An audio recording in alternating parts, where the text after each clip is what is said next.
pretty big, right? It is big, right? Yeah.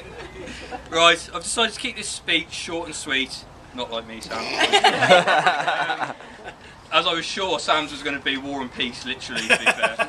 And I know most of you are keen to go and find out what the lineup is for the Liverpool game after as well. So, I'd like to start my speech by thanking you all for coming to help Sam and Hayley obviously celebrate their special day. I do have to admit though that the nerves of speaking publicly are starting to set in now. As this is the 5th time I've stood up from a warm seat with paper in my hand today. But I'll soldier on as I feel it is my duty to ensure that the groom shifts uncomfortably in his seat and grips the tablecloth in nervous anticipation of what's to come. That's right, I've been asked to hand in the drinks bill. That's just drinks, mate. So, I've had the unfortunate honour of being friends with Sam for almost all of my life, mainly due to the fact I fancied his sister for most of my life. Woo! Yeah. Now, I've been working really hard on this best man speech, and according to Google, where I got it from, it says I should compliment the bride on how beautiful she looks. So here goes, Hayley. I'm fully aware of the reasons why you chose the church today, and obviously the fact that you're wearing your mum's dress. I'm sure your dad and Ben can obviously vouch for how proud she would have been looking down on you on the special day, and seeing how beautiful you do look. Speaking to Ben, obviously earlier, he did mention how your mum always approved of Sam and how much obviously she wanted you to be together and happy and everything. So obviously now I've got that bit over, I can start hammering Sam again now. So mate, moving on to Sam Wood then, aka Woody Wood. There's millions of you adoring YouTube fans now. I didn't realise that you had such a good American accent, mate. I was hoping you was going to do your speech in it. Alright, so let's start with our earlier days then, when we were Craven Arms' finest army cadets. And upon receiving our first, and for some reason last promotion, decided to celebrate by carrying out a bit of car surfing in the car park. Unfortunately, the car we decided to jump on the roof of was no other than Councillor Evans' daughter, Sharon. The following day, you can imagine my embarrassment when Dave Evans turns up at home, demanding that my parents pay for a new squash Metro, with the special army boot footprint decorative pattern all over the roof.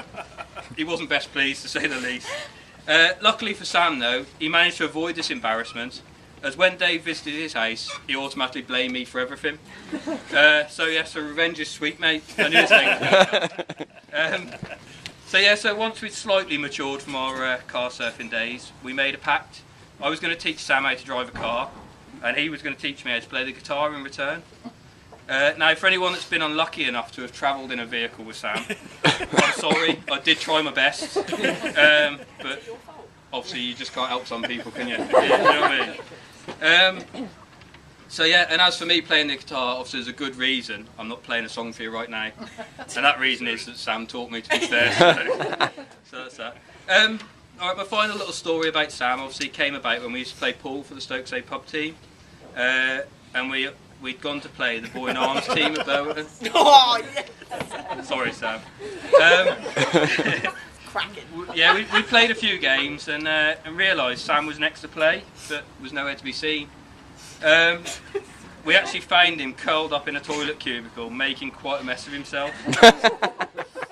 He tried to convince us that it was a dodgy pint of Guinness that one of the other team had bought him.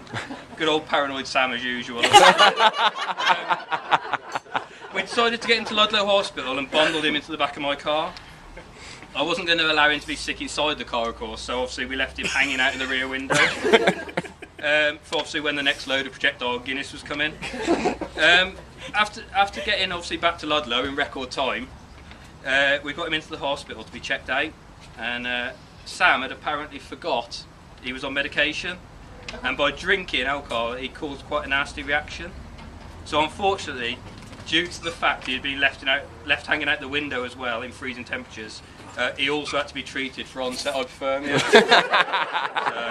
So, sorry for that, mate. Anyway, so I have spoke to a few other people in the room to try and get a bit more ammo on Sam, to be fair, but obviously due to Maggie and being sat so close to him, I've I've decided I'm going to stop about there, really.